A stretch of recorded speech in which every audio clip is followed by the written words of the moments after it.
Yo, welcome back to the channel, guys. We jumping into some more predecessor builds. In this one, we're covering Argus in the mid lane. Now, Argus, he's an absolute menace.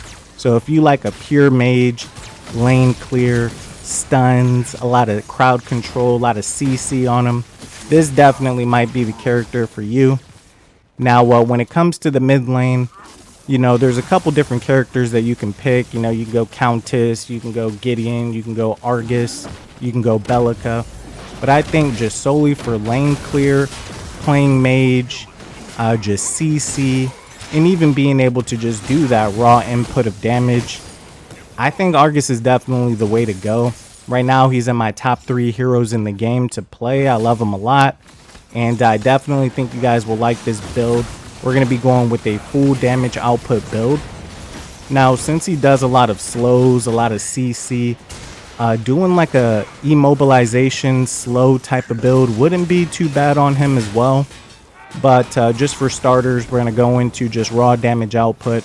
Because once this guy gets going, once you start getting a couple items on your belt, he actually can output a ton of damage. So he'll have a slow with his ethereal crystal, which you'll be able to not only slow them, it pulls them back in if they get hit by the entire ability. And then also too, you can actually use his crystal for a little bit of utility.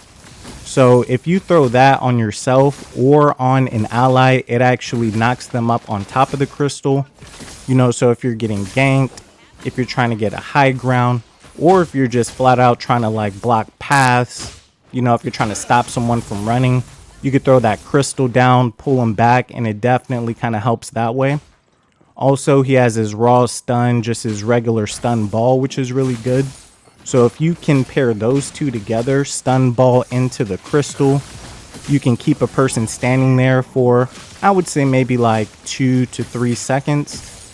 And then with his third ability, which is just his raw damage output, this thing just absolutely obliterates people. And then at the max rank of his particle shredder, there's no cooldown to it. So you can hold it indefinitely until you run out of mana, which is absolutely goated. So what we're going to try to do is upgrade this particle shredder first, get that max rank, so that way we can just particle shred unlimited. And then that's when you're actually just absolutely farming on Argus. Down in the comments, let me know what you guys are doing on Argus. Which lanes do you play him in? How do you like him in mid? How do you like him on support? I personally think he's just probably the best mid in the game, in my opinion. I play him all the time.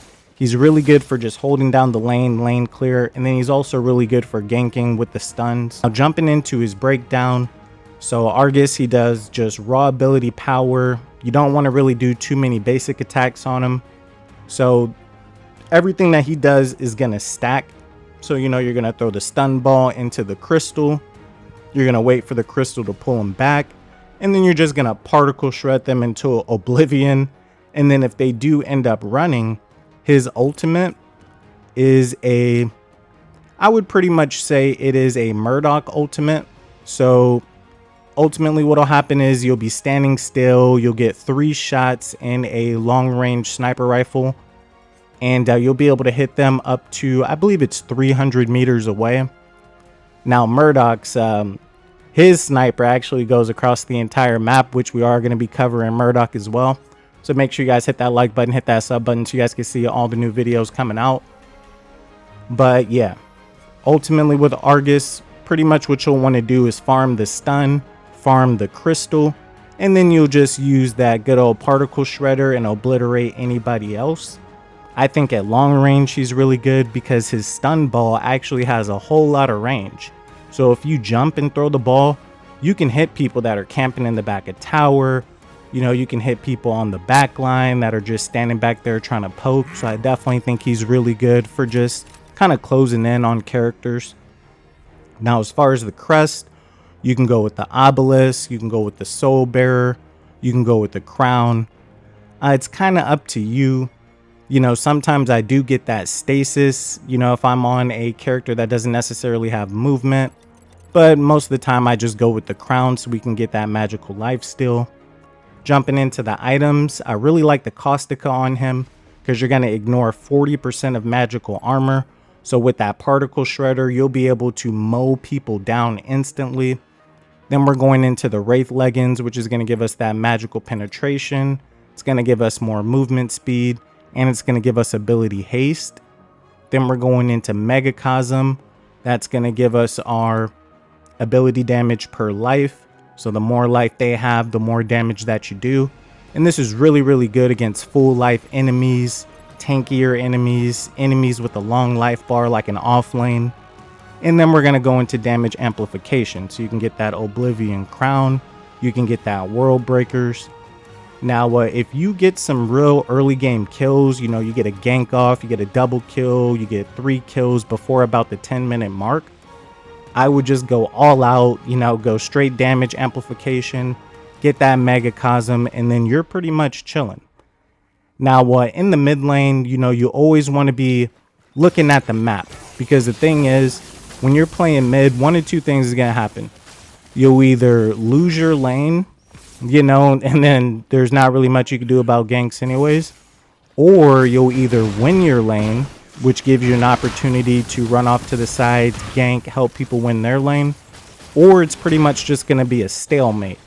You know, if you have two characters who have really good lane clear and it's a stalemate, that's when it's going to be up to you to pretty much create openings, create opportunities, and try to help your team. Now, another really good thing I like about Argus is the amount of range that he actually has. So you'll be able to hit people with crystals, you'll be able to stun people from an extreme distance, and if they do end up running in or even trying to dive the backline, once you upgrade that particle shredder to full power, you literally could just hold that thing down, get free shots on people, especially if you are following around, you know, a support legend, you know, like a tank, you know, you got your crunch, you got your rampage, got your steel. If you're just following them around on the back line, it's pretty impossible to really even get to the Argus. As you can see here, right now I'm 5-0.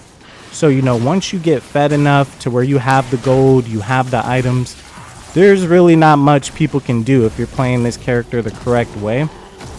And then, of course, with his ultimate, that good old long-range sniper, you can end anybody who's literally trying to run. You could do it through walls. The only downfall, I think, to his ultimate is that it doesn't have that much range. I mean, it has a decent amount, but, you know, you still may have to kind of dash in there, kind of get a little bit closer just so you can hit him with that. As you can see there, you know, if you're using the crystal, you can use that to pop yourself up and kind of get a little bit further. Or if you're trying to get somebody on the high ground, you can use that crystal to knock yourself up and get on the high ground. So definitely loving Argus. Make sure you guys hit that like button, hit that sub button. We got more builds, more heroes that we're going over. And down in the comments, let me know what you guys are doing on Argus, what items you're using, and what kind of builds you're doing. As always, I appreciate you guys stopping in, and I'll see you on that next one. Peace.